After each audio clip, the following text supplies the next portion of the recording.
Hi, it's just Paulie here. Just sudden reminiscences of a truly great gamer, one of the finest flowers of the wargaming community. This was a gentleman called Ian Curtis. He was English. He lived in a little town called Camberley, which is just sort of southwest of central London. Delightful little place. Now I met Ian at Warcon in Boston in, good lord, '89, something like that. But he was we had corresponded, and he was one of those kind of slightly full of dog, wonderful English chaps. Wonderful chap. Had a pretty considerable house down there that he'd sort of inherited. So what Ian would do is Ian would run house conventions down there. You could turn up and just find a room. There were multiple rooms, and so you just sit in. So you get like 20, 30 people would turn up. There's also a pub down the road for overflow, and he had these amazing conventions at his place. All the games tables and everything out, and off we trot, off we go. And what an amazing way to spend a weekend. But Ian used to write for Jane's Weapon Systems. And so I would turn up from Australia. I was doing some writing with Terry Pratchett and all this sort of stuff at the time. And Ian would turn up and he'd say, "Oh, well, there's a demonstration on for some engineering vehicles." It's like, do you reckon I can get you in if we just say you're from some kind of Australian military journal? So, oh, okay, I'm from the AJMA, Australian Journal for Military Affairs. It's a publication. Is it? Says, well, it is now. I'll write it up when I get back. So we just make a press card for me, and we turn up to these things. So we got to go to, there was a do at the RAF club where he just turned up on the doorstep. Adolf Gallen's in town. What? Do you want to go meet Adolf Gallen at the RAF club? What? Oh yes, the Australian Journal of Military Affairs. Oh, hang on, Australian Journal of Aviation Affairs. Oh, much better. Okay, let's go. So all these bally chaps, all there to go over our old days, tangling Spitfires and measure splits, and we bust in there, eat the canapes, and get photos of us shaking hands with Adolf Gallen. But Ian was, yes, a true eccentric.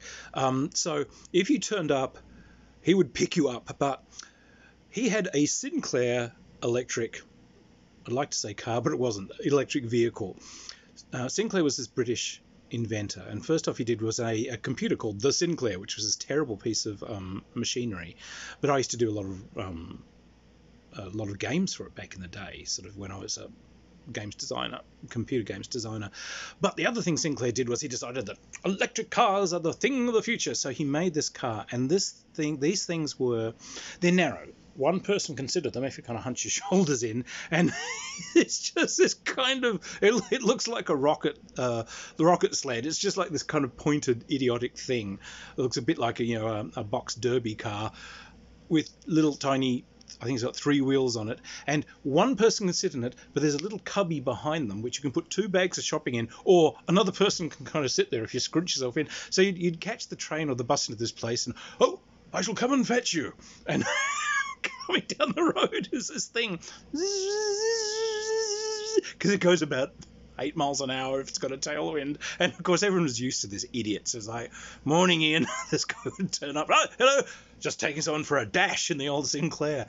We turned up there for one thing, and there's all these gamers at his place all clustered around a radio, and there was this local show where what they did was people would send in their homebrew wines, and actual wine tasters would go with this and like, oh, it's got a heady note of sort of heady notes of rose petal and whatever.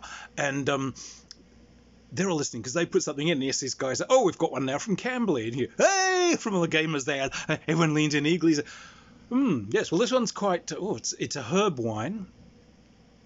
It's quite resinous. It's a sort of Retziki. It's got a definite. It's got a nose. I kind of half remember the. Yes, we're moving on to another wine. And oh, when's that? What do you do? Yes, the woods at the back of his place. Someone had grown a marijuana crop out there, which had run wild. So these guys have collected it, and they've made marijuana wine, which they then sent into this BBC program to the wine testers. They're bastards. Ian.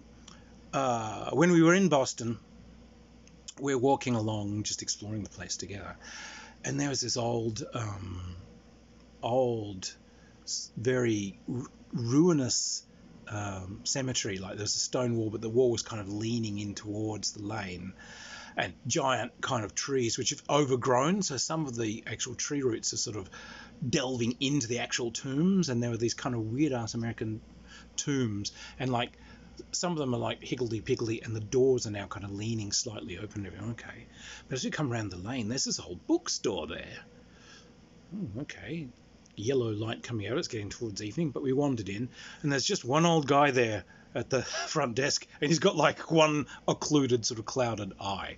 He just sort of like nods as we come in, and he just goes back. And so we're wandering along. Has all these strange old books. I pull one off the shelf to have a look at it, and yeah, it was a book that was in Latin, but I open up and there's someone scrawled notes in German in the margins. Ian, we are about to be drawn into an adventure so horrifying that afterwards we will be unable to recall it. And Ian said, yes. Did you enjoy it? Yes, I did. Oh, excellent then. Well, we can go on. So unfortunately, Ian did not survive COVID. But his legacy lives on. There are still people who remember those wonderful conventions that he made, and there are gamers who are introduced to gaming by him. Ian was fairly famous for organising things like actual games of Little Wars, everyone in blazers and straw boaters and so on, out on the lawns at various conventions, the big name conventions, and as everyone fires the little spring cannon, people give their polite golfing clap for a good shot, a bit like watching croquet and everything. He certainly left his mark, but I think he mostly left his mark for the kindness and humour that he brought to the gaming community, and for the amazing generosity of these conventions that he ran, the way he would go to enormous trouble to pick people up, to look after them, people who had, had troubles. Sometimes people were travelling and they'd lost their baggage or something. You stayed at Ian's, You'd probably end up playing miniatures all weekend, but you'd stay at Ian's. So, look, here's to you, Ian. You are remembered with much love, a true eccentric, and a wonderful, wonderful guy. Cheers, everybody.